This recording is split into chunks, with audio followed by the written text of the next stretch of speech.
హైదరాబాద్ కూకట్పల్లిలో దారుణం చోటు చేసుకుంది. కైతలాపూర్ రాఘవేంద్ర కాలనీలో స్రవంతి అనే మహిళ తన 2 కుమారులను చంపి అనంతరం తాను కూడా ఆత్మహత్యకు పాల్పడింది. భర్త ప్రవీణ్ కుమార్ విడాకులు ఇవ్వకుండానే మరో వివాహం చేసుకోవడంతో గత కొంతకాలంగా వీరి మధ్య వివాదాలు నడుస్తున్నాయి. సమాచారం అందుకున్న పోలీసులు సంఘటనా స్థలానికి చేరుకుని మృతదేహాలను పోస్టుమార్టం నిమిత్తం తరలించారు. కుటుంబ కలహాలే ఈ ఘటనకు ప్రధాన కారణమని భావిస్తున్న పోలీసులు కేసు నమోదు చేసి దర్యాప్తు చేస్తున్నారు.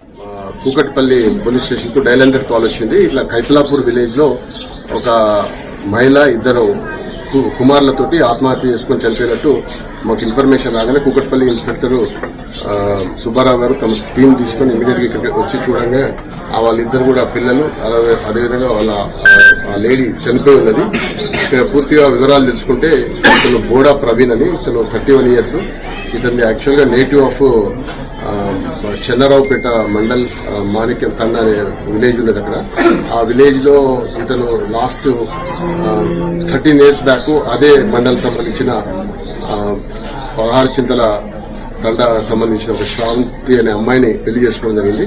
పెళ్లి చేసుకున్నాక కొంతకాలం వీళ్ళ కాపురం మంచిగా కొనసాగింది. వాళ్ళకి 2 పిల్లలు, ఒక అబ్బాయి కార్తీక్ అని 12 years, కౌశిక్ అని 10 years. వాళ్ళంతా కూడా పెళ్లైన దగ్గర నుంచి హైదరాబాద్లోనే కైతలాపూర్ సొంత ఇంట్లో నివాసం ఉంటారు. కాకపోతే ఈ మధ్య కాలంలో ఒక అమ్మాయితోటి ఈ ప్రవీణ్ పరిచయం ఏర్పడుకుని అమ్మాయిని ప్రేమించి ఆమెను పెళ్లి చేసుకోవడం వల్లే ఈ కుటుంబంలో ఇంకా కలతలు స్టార్ట్ అయ్యి దాని తర్వాత ఇద్దరి మధ్యన చాలా మనస్పర్ధలు వచ్చి గొడవలు వచ్చి అక్కడ పోలీస్ స్టేషన్ లో కూడా కేసులు పెట్టుకోవడం దాకా జరిగిందని తెలుస్తా ఉంది.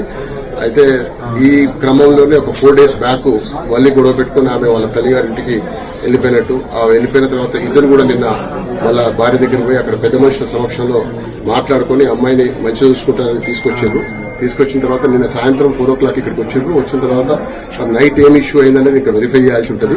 ఆ తర్వాత మార్నింగ్ ఇతను వర్క్ అని పోయి మధ్యాహ్నం 1:30కి మళ్ళీ ఇంటికి వచ్చే టైంకి ఆమె ఇంట్లో తలుపులు పెట్టుకుని చనిపోయి ఉన్నట్టు అతను గ్రహించిండు. చుట్టుపక్కల వాళ్ళు అందరు వచ్చి ఆ డోర్ బ్రేక్ చేసి ఓపెన్ చేసి చూడగా 3 కూడా హ్యాంగ్ అయ్యి ఉన్నారు. పిల్లల పేర్లు పిల్లలు కార్తీక్ అని ఇతను 12 years, ఇతను 6th class చదువుతున్నాడు. కౌశిక్ అని ఇతను 10 years, 3rd class చదువుతున్నాడు. పిల్లల్ని మర్డర్ చేసి తల్లి అంటే ఇప్పుడు ప్రాథమికంగా దర్యాప్తు చేయాల్సి ఉంటుంది. మనకైతే ఇనిషియల్ గా మనకు కనబడుతుంది వాళ్ళిద్దరిని చంపి ఆమె ఉరి చేసుకున్నట్టు తెలుస్తున్నది. ఇంకా పూర్తిగా పోస్ట్ మార్టం రిపోర్ట్ లో పూర్తి ఏ విధంగా చంపింది పిల్లల్ని?